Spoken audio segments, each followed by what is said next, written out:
Assalamualaikum warahmatullahi wabarakatuh.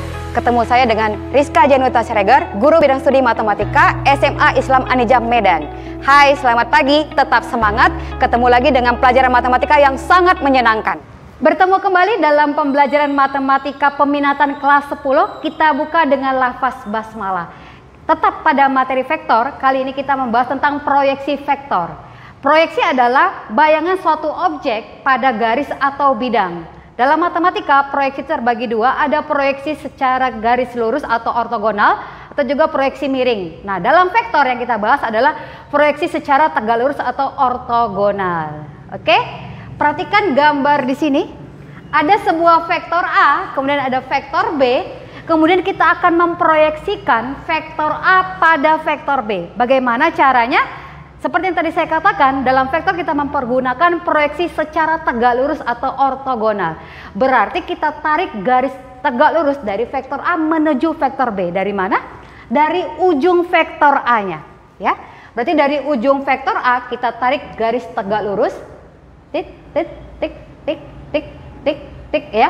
Tegak lurus berarti membentuk sudut 90 derajat.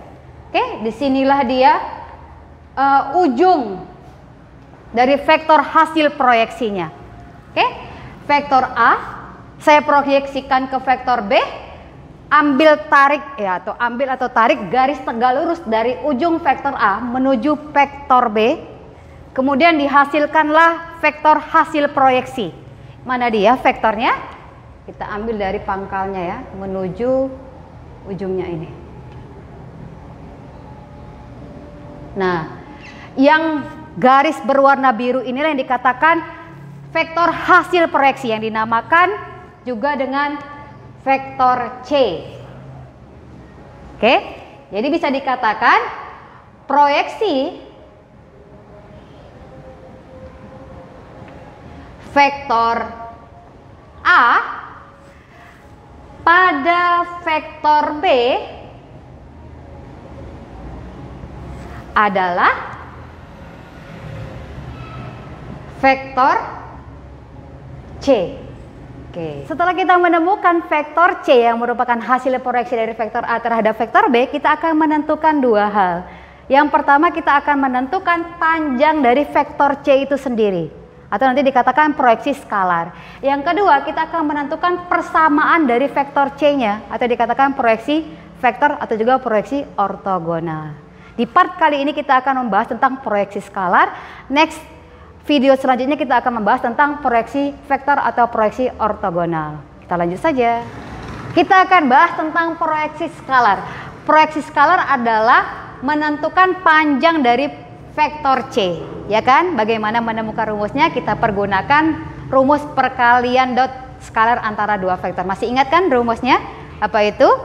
Yaitu vektor A dikali dengan vektor B itu sama dengan panjang vektor A dikali dengan panjang vektor B dikali dengan cos tetanya. Ya. Kemudian kita ambil nilai cos tetanya. Berarti cos theta sama dengan vektor A dikali dengan vektor B dibagi dengan panjang vektor A dikali dengan panjang vektor B. Oke? Kemudian cos theta di sini kita ganti dengan perbandingan trigonometri. Kita sudah belajar di matematika wajib tentang perbandingan trigonometri. Ingat lagunya sin demi cos sami tanda sa. Berarti cos theta adalah samping per miring. Tetanya yang mana? Tetanya ini yang diapit oleh vektor A dan vektor B yang di dalamnya ada vektor C. Oke, berarti cosami samping per miring. Sampingnya itu adalah si vektor C. Kita pakai panjang di sini ya. Oke, berarti panjang vektor C cosami samping per miringnya berarti panjang dari vektor A. Oke. Kemudian ini sama dengan vektor A dikali vektor B per panjang vektor A dikali panjang vektor B. Ingat proyeksi skalar berarti adalah panjang vektor C. Maka ini yang kita tinggalkan sendiri, kita harus menghilangkan vektor A-nya dari sisi kiri dipindahkan ke sisi kanan. Maka panjang vektor C itu vektor A dikali vektor B dibagi dengan panjang vektor A dikali panjang vektor B dikali, naikkan kan ke atas ya, jadinya dikali panjang vektor A. Ada yang kita tewaskan? Ada. Oke, panjang vektor A-nya bisa kita tewaskan sehingga ditemukanlah panjang vektor C adalah vektor A dikali vektor B per panjang vektor B. Ketemu proyeksi skalarnya. Oke, kita simpulkan ya. Berarti proyeksi skalar dari vektor A pada vektor B itu adalah panjang vektor C sama dengan vektor A dikali vektor B per panjang vektor B. Ingat-ingat rumusnya. Dan kita akan lanjutkan ke pembahasan soal. Kita masuk ke contoh soalnya. Contoh soal yang pertama diketahui vektor A 3, 2, 4 dan vektor B 0, 3, minus 4. Tentukanlah proyeksi skalar yang A, vektor A pada B, yang B, vektor B pada A. Kita jawab ya. Oke, kita jawab yang A. Yang A itu berarti proyeksi skalar. Proyeksi skalar vektor A pada vektor B. Oke, kita anggap proyeksi skalarnya tetap vektor C. Berarti panjang vektor C sama dengan, karena dia A pada B, berarti vektor A dikali vektor B per panjang vektor B. Setelah kata pada, ya, setelah kata pada, ingati setelah kata pada, maka vektornya itulah yang menjadi penyebutnya. Ya, oke. Kita masukkan nilainya. Vektor A 3, 2, 4, kemudian vektor B 0, 3, minus 4, ini yang kita kalikan, kemudian dibagi dengan panjang vektor B, berarti panjang itu akar ya, dikuadratkan semua koordinatnya, berarti 0 kuadrat ditambah 3 kuadrat ditambah minus 4 kuadrat. Kita kalikan yang atas, 3 dikali 0, 0. Kamu bisa buatnya dalam bentuk kolom biar lebih mudah ya. Dalam bentuk baris juga boleh. Kemudian 2 dikali 3 berarti 6 tambah 6. 4 dikali minus 4 berarti minus 16 dikurang 16. Dibagi dengan hasilnya ini 0 kuadrat ya. 3 kuadrat, saya buat saja. 0 kuadrat nggak usah kita buat, berarti 3 kuadrat 9 ditambah minus 4 kuadrat itu 16.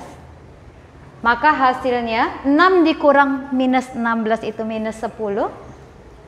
Kemudian 9 tambah 16 itu 25, akar 25 itu 5. Berarti minus 10 dibagi 5 minus 2. Oke, berarti proyeksi skalar A pada B minus 2. Cuman ingat, ini panjang, dia harus harga mutlak. Jadi dengan kata lain, hasil dari sebuah vektor jika ditanya panjangnya maka dia harus positif. Sehingga minus 10 dibagi 5 itu harus harga mutlak ya. Sehingga nanti hasilnya positif. Paham ya? Kalau dikatakan panjang maka hasilnya harus positif. Kita jawab yang B. Yang B itu adalah proyeksi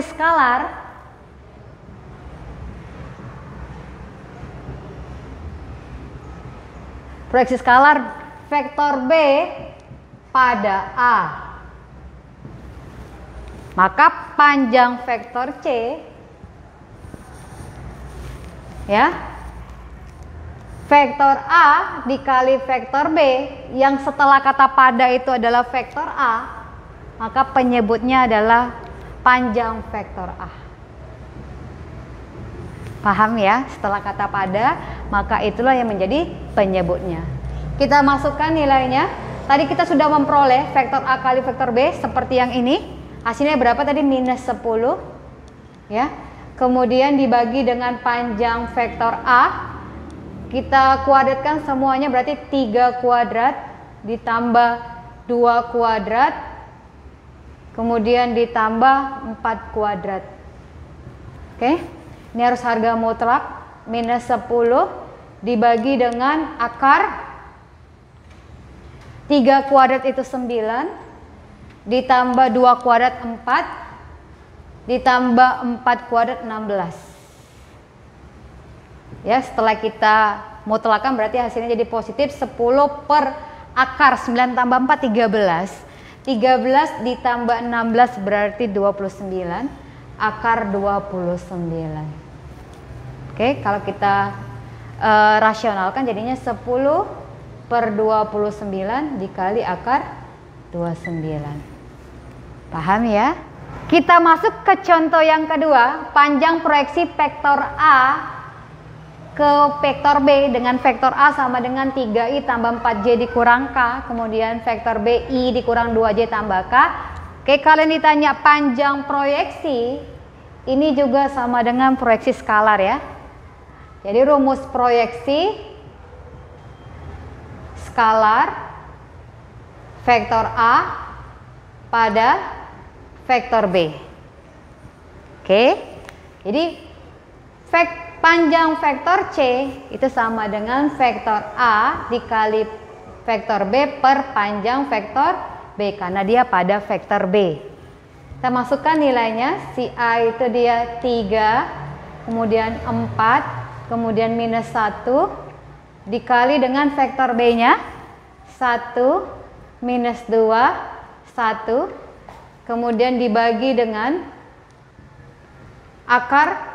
Kita kuadratkan semua komponennya ya di vektor B, berarti 1 kuadrat ditambah minus 2 kuadrat ditambah 1 kuadrat. Kita kalikan yang atas, berarti 3 kali 1 3, kemudian 4 dikali minus 2 minus 8, berarti 3 dikurang 8, kemudian minus 1 dikali 1 dikurang 1 dibagi dengan akar, ini 1 kuadrat 1 tambah 4 karena minus 2 kuadrat 4, kemudian tambah 1.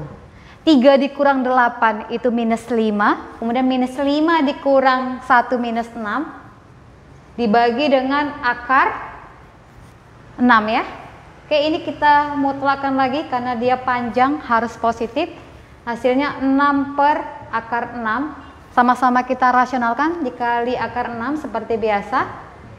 Maka hasilnya 6 per 6 akar 6 ya, karena akar 6 kali akar 6 hasilnya 6, ini tewas tinggallah akar 6. Berarti proyeksi skalar vektor A pada vektor B hasilnya akar 6. Semoga kamu paham dan see you next video selanjutnya. Sampai jumpa. Demikian pembelajaran kali ini. Sampai ketemu di video pembelajaran selanjutnya. Tetap semangat, jangan menyerah dengan matematika. Dan jangan lupa like, comment, and share. SMA Islam Anijam, unggul, cerdas, islami. Assalamualaikum warahmatullahi wabarakatuh.